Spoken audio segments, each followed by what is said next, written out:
You're right guys, it's Capcom Tom here and welcome to episode number 54 of The Path to Paris. Now we're going to go into our trade pile to start this one off, and we've managed to sell everything from the last episode for the prices we wanted, so I was pretty happy and we made plenty of profit. We're sitting on 465,000 coins at the moment, not long before we hit that 500,000 coin mark, which will be absolutely amazing and definitely put us on the right path on the way to getting Ibrahimovic. Now if you're looking to buy some ultimate team coins, go and check out battle.com, their link will be down in the description. A fast, cheap and reliable coin service, and if you use the discount code TCAPGUN you'll get 5% off all your purchases.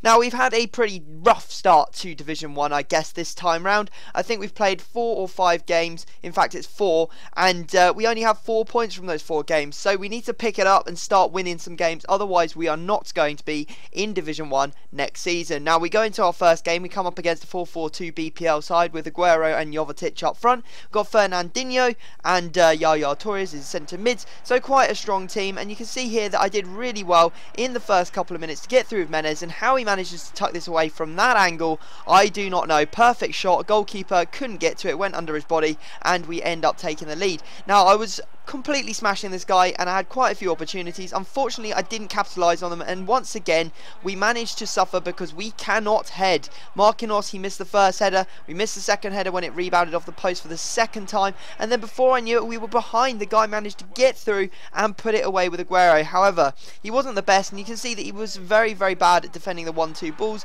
Very simple goal there for me, and I had several chances, but his goalkeeper was on fire and stopped so many of my shots, it was ridiculous. We take down a 2-2 result, and we now have 5 points from 5 games. Not good enough. We need 9 points from our remaining 5 games to actually stay in the division. That's not a good position to be in. Now we've gone away and done some trading, spent all of our coins. First up we have a Hazard here for 162k, listing up for 177k. That'll be an easy like 5, 6, 7, 8, 9k profit after tax. You guys can do the maths, I'm sure you're capable of it. We have a Campagnaro here as well that for 58,000, listing up for about 63. Also an Inform Klaassen that's in this team of the week I believe, picked him up for 58.5, listing him up for 64k, so we're hoping to sell him on quick, otherwise his price will drop, as I did record this last Friday and obviously players' prices drop throughout the week.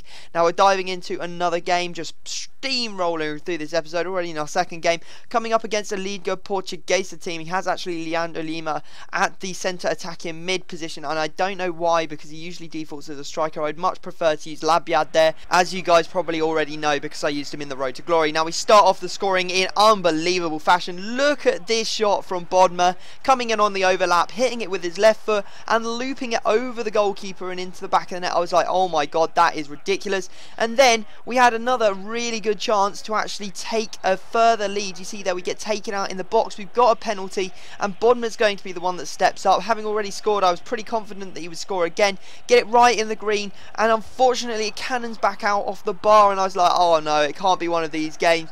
And it looked like it was going to be one of those games. Look at this, the ball just coming everywhere and eventually coming into his man, who manages to smash it in from outside the box to tie it up before half time, and then he manages to take the lead in the added time in the first half. I was just like, oh my god, this is ridiculous, and then we fall victim to another head, and that was mainly my fault. I brought Sirigu towards the man and obviously he couldn't defend in any way. Now we had something of a comeback here. You see Menez gets the first goal, and I was like, we have time, and we go down the wing with Lavezzi and we cross it, and Menez does manage to finish that. I was like, yes, we're back in it, we've got the point at the very least. And then another goal from outside the box. I was like, Sirigu, start saving these shots from outside the box, man. You didn't save a single one. Ended up conceding 3 goals from shots outside the box, and they weren't particularly good, just, you know, not particularly well struck shots, just into the bottom right hand corner, and he just didn't get any of them really, and we end up losing 4-3. So we are sort of throwing away a lot of really good chances. We could have run away with that game, having a chance to make it 2-0 in the first 10 minutes, but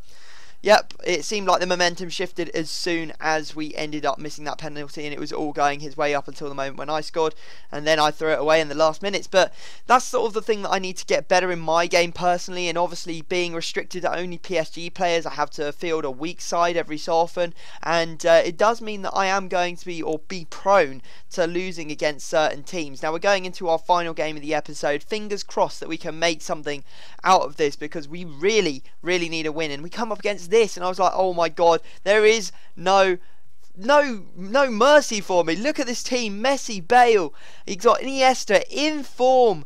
Neymar, he's got Di Maria eyes. I was just like, well, I don't think that we're going to get much out of this.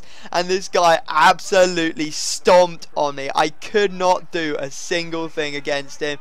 It's Messi that ends up scoring, which just goes to show how bad our heading is in our team, because Messi should not be scoring headers ever. He has no heading stats and he's tiny. And then we managed to concede to Bale. He just completely left Alex behind. We had to use Alex because I think that either Marquinhos or Thiago Silva actually needed to be rested. I think it was Marquinhos this game that needed to be rested. Then Messi with actually a very nice goal from outside the box. You can't take that away from him. This is the only shot I had in the entire game from range with Cavani. Almost managed to convert, but unfortunately it went wide after the keeper saved it. So there you go, guys. Not a good performance on today's episode of the Path to Paris. We have left it all for ourselves to do. We now need to get 3 wins out of our 3 remaining games to stay in the division, but it most likely looks like we will be getting relegated, but we'll have to see what happens in the next episode. I hope you've enjoyed it anyway. Drop a like. I hope you're enjoying the fact that I'm getting these up maybe 3 times a week at the moment. I am putting as much effort into it as I can. You can see with the trading and everything else that's going into this series. But yeah, hope you've enjoyed it. Subscribe if you're new to the channel. I will leave it there, and I will see you all next time.